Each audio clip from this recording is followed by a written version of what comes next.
Hi, today we are going to go from start to finish using the Hoop Tech Gen 2 hat hoop. We're going to hoop a hat and then we're going to move it over to our brother or baby lock 10 needle, and I'll show you how it hooks onto the machine and get a design so we can place it and so everything is all lined up with our design ready to go. So when you purchase your Hoop Tech Gen 2 hat hoop, you will receive the hat hoop and the override clip. What is an additional purchase that makes hooping hats very easy is their Hoop Tech T-bar hooping device or hooping station.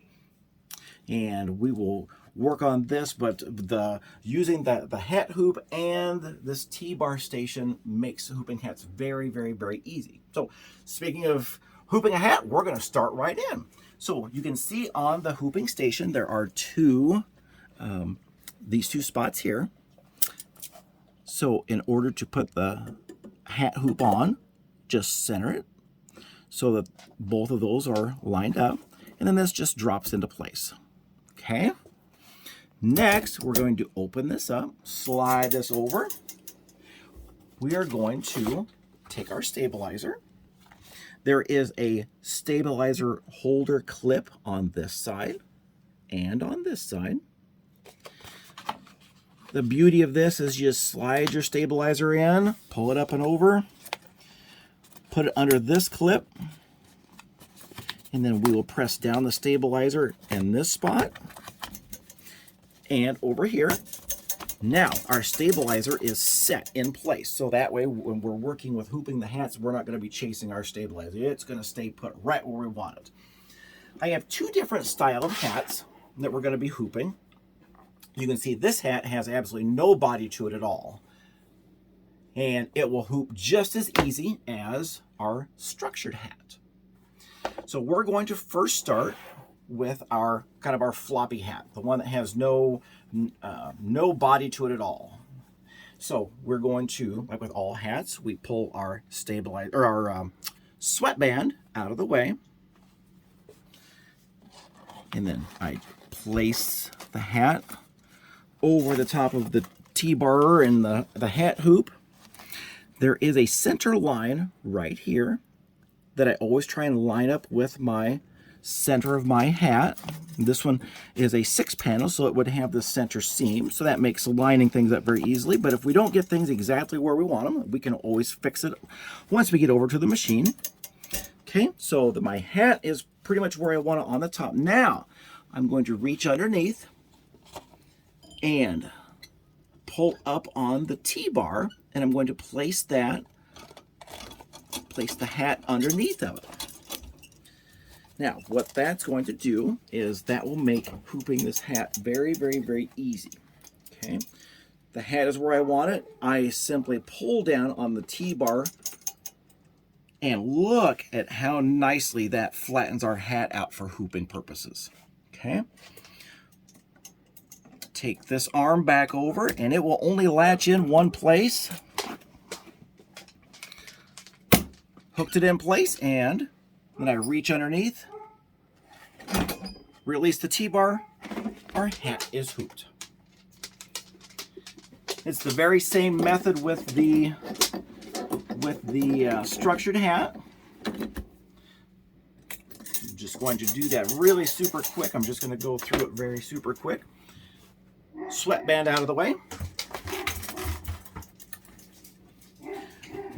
Have the hat where I want it, lined up, reach underneath, T-bar frame hooked in, pull down, and you can see that when I'm pulling down on this hat, because of just the nature of the hat, we're already nice and smooth, but it still keeps the hat exactly where I want it.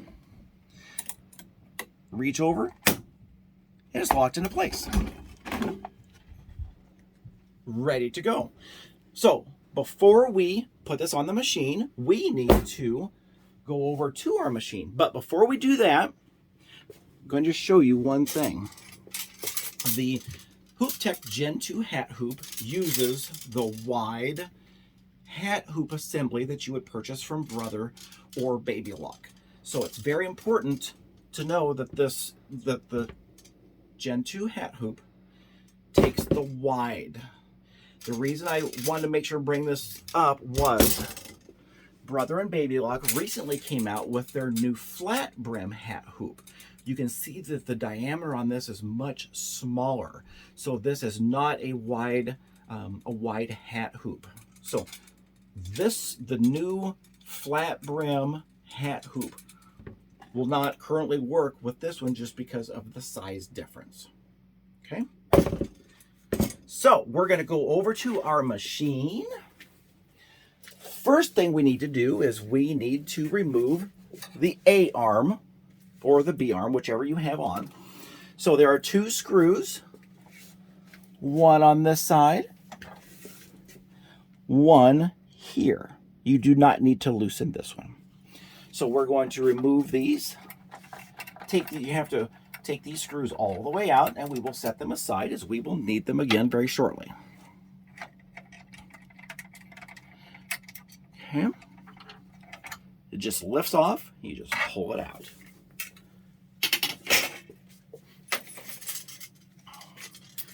In installing the hat hoop, what I always do is there are 2 screws that I always keep in place. I always back these down just a little bit when I slide them in, but I do not remove these all the way. So we're going to slide this in. Just slides right under like that. And then these 2 screws are going to line up underneath.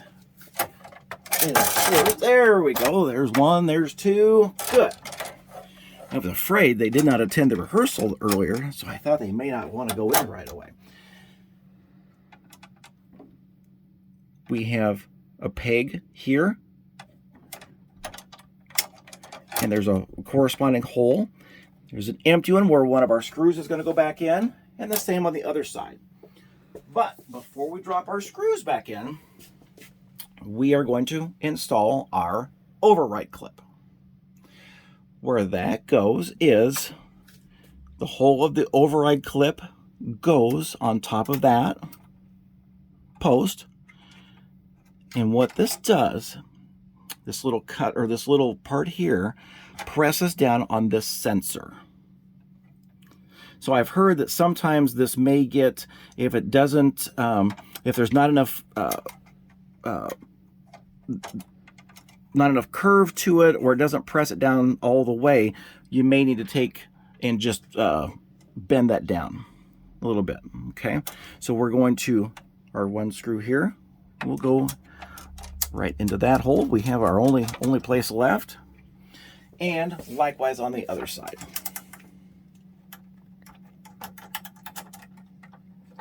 All right, now we can see on our screen here that even though we have the hat hoop assembly installed on our machine, it is showing that we are going to be embroidering on our flat hoops.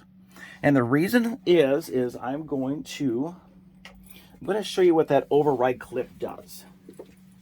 I'm going to, if you just keep looking right up here, currently that override clip is installed. I'm going to simply remove it.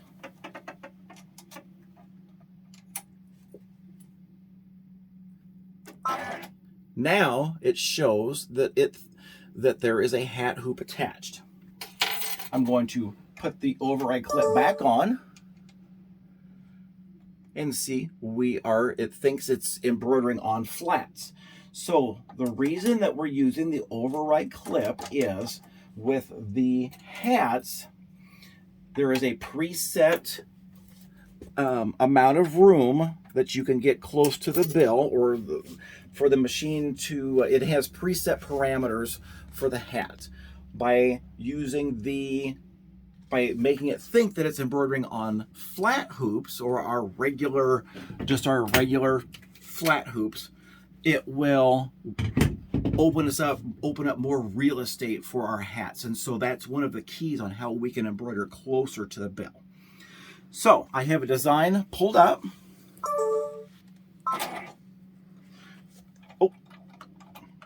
skipped a step, sorry. We need to make sure that the bottom screws are also tight. So I just use my key and I just snug them down just a little tiny bit.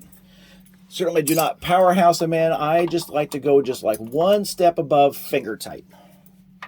I know some people only finger tighten them, but I just take it just a little tiny bit more. I just want to make sure that things aren't going to be moving on me.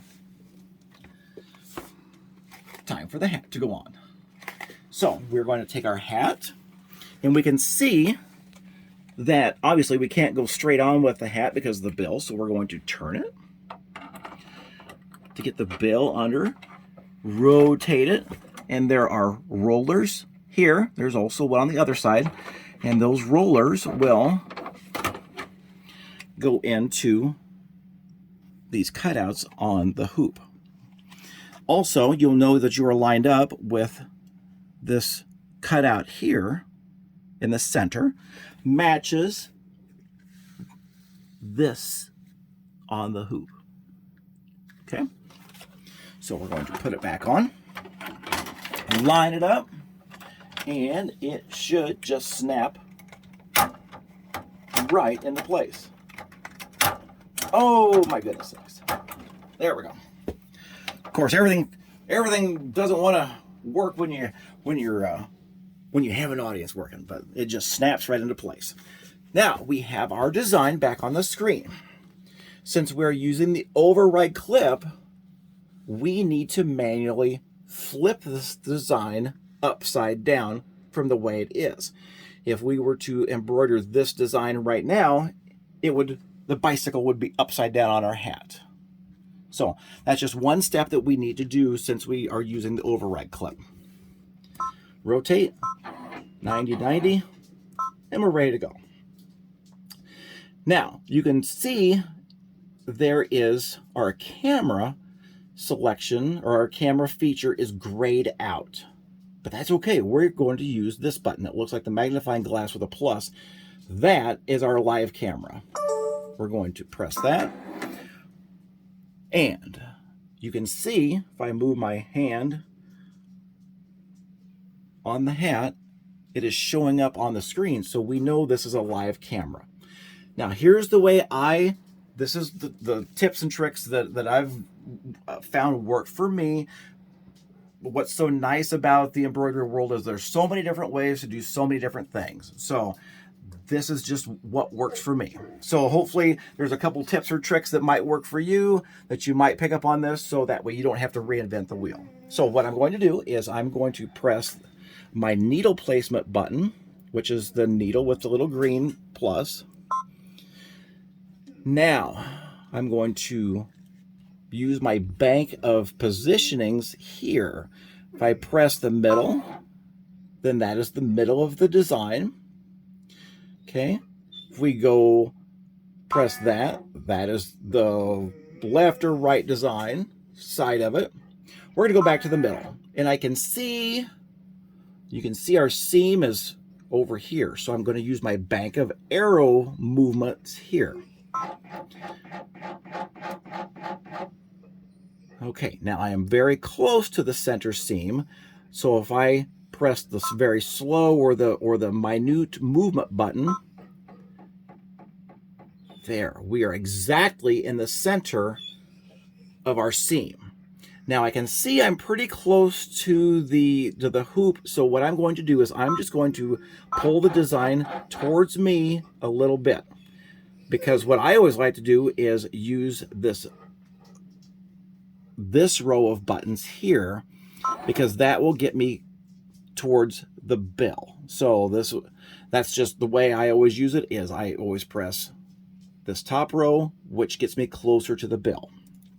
Since this is a live camera, use my tape measure, place my tape measure on the hat itself, and I can see right now I'm at 7/8 away from the bill.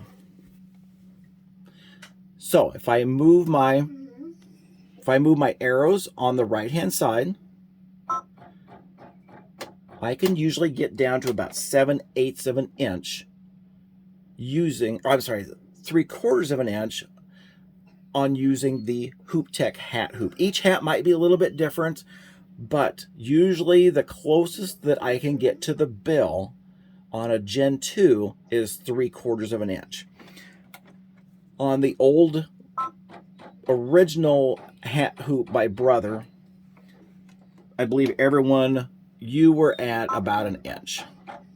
So 25% closer. It's all good. So then one other trick I like to do is I'm going to come down here, and then to just make sure, even though, yes, we have the measurement lined up of where we want it, and then this way too, if you're doing multiple hats, you can always make sure that all the hats start at the same place, is I like to go and press the right and the left buttons to just make sure that we don't hear any noise, that the hat has sufficient room to move. Because if I were to go down closer, I'm just going to, for demonstration purposes, I am much closer now, and I know this is way too close. So listen, you can hear it grinding, and so we know we're too close. So we're going to back up. So we would be ready to go. So thank you for watching. I appreciate everyone. And if you have any questions with this or any other embroidery questions I might be able to help you with, please let me know.